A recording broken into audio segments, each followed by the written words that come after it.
Muito bem, que um político mude de partido, que passe a fazer campanha ao lado de um antigo opositor, que indique ministros que surpreendam os seus eleitores, né, por conta do seu passado.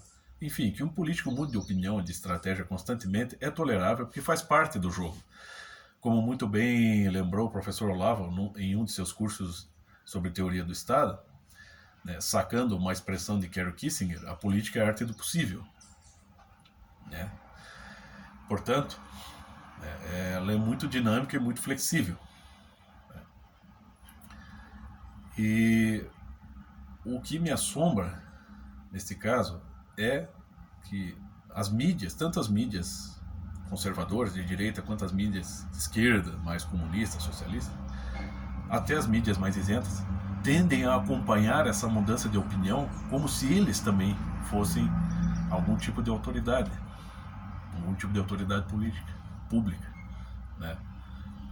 Não percebo muita consistência nesse ponto em todas as mídias. Por exemplo, um caso clássico aqui que é a Janaína Pascoal, que é uma autoridade jurídica e política. E, como dizem por aí, parece sofrer de um quadro bastante patente e intenso de transtorno bipolar. Então, ora, no caso do governo Bolsonaro, ora o ataca ferozmente, ora ela ferozmente o defende. E o que eu percebo é o seguinte, vamos pegar aqui, no caso das mídias mais conservadores de direita. Muitos jornalistas conservadores, né, direitistas, ao se defrontarem com uma declaração da Janaína Pascoal defendendo o governo Bolsonaro, tendem a, vamos dizer, a tecer assim grandes elogios a ela, como se ela fosse uma apoiadora constante do governo, como se ela fosse uma grande pessoa, exaltar, né, moralmente a pessoa. E se ela passa a criticar ferozmente o governo Bolsonaro, passam a desmoralizá-la automaticamente. Eu vejo isso constantemente, né? Parece assim, aquilo que me convém, né? Se não convém, eu desmoralizo. Se convém, eu exalto moralmente. Eu vejo muito isso, sobretudo nas mídias que eu acompanho, os canais mais conservadores, mais direitistas. Alguns sabem ponderar. Sabe, ó, Janaína Pascoal não é, vamos dizer, não é flor que se cheire, mas ela falou uma verdade sobre o governo Bolsonaro. Ela soube perceber as virtudes do governo, mas também sabe criticá-la. Alguns sabem, mas bem poucos. Entendeu? É isso que me assombra, essa falta de consistência moral em muita gente que está trabalhando como jornalista e que muitas vezes sacam lá o depoimento de uma pessoa que favoreça o governo como se essa pessoa fosse um apoiador do governo, né? Quando não é, apenas está reconhecendo realmente, sabendo reconhecer, né, um procedimento bom do governo Bolsonaro, mas não é um apoiador. Mas muitas vezes tacam lá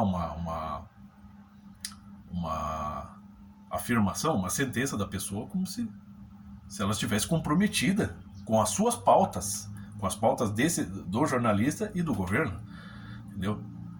E se ocorre o contrário, se ela critica, passam a desmoralizá-la como se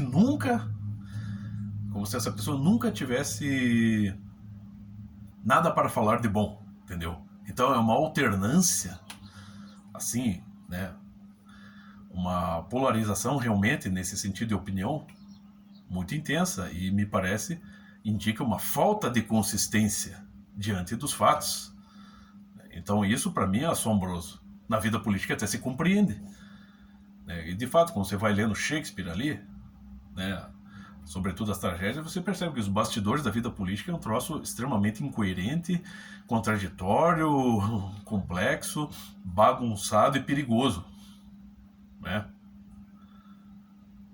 Mas nas pessoas que estão apenas avaliando isso de longe, né, apenas observando isso aí como num espetáculo, no meu entender, elas não deveriam acompanhar essas mudanças de opinião com tanta facilidade. Eles deveriam ser mais consistentes e reconhecer que aquela pessoa é sempre uma oposição ao governo, mas que ela é capaz de tecer elogios ou que uma pessoa que está constantemente apoiando o governo, mas pode estar fazendo isso por conveniência, né? Amanhã ou depois pode trair, como muitos fizeram isso. O Roberto Jefferson, eu não sei se hoje o Roberto Jefferson apoia o governo Bolsonaro, mas eu não sei se amanhã, né, ele estará apoiando.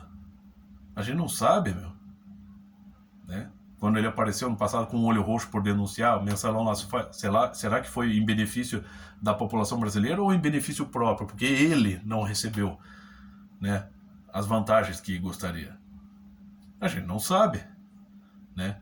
E o Roberto Jefferson é um cara feroz, meu. Mesmo doente, mesmo debilitado, ele parte para cima. Meu.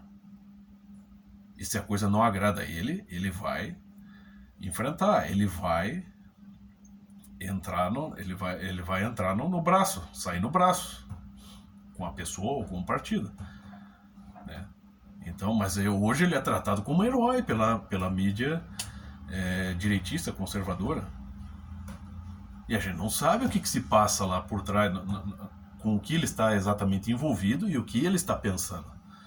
Entendeu? Amanhã ele pode já não apoiar o governo Bolsonaro. E hoje, como ele defende o governo Bolsonaro como um leão, ele pode amanhã passar a atacá-lo como um leão. E aí o que a mídia, por exemplo, a mídia direitista vai fazer? Vai começar a desmoralizá-lo como se ele nunca tivesse, vamos dizer assim, apoiado o governo, esquecendo o passado dele. Eu vejo muito isso na mídia e eu acho isso muito perigoso.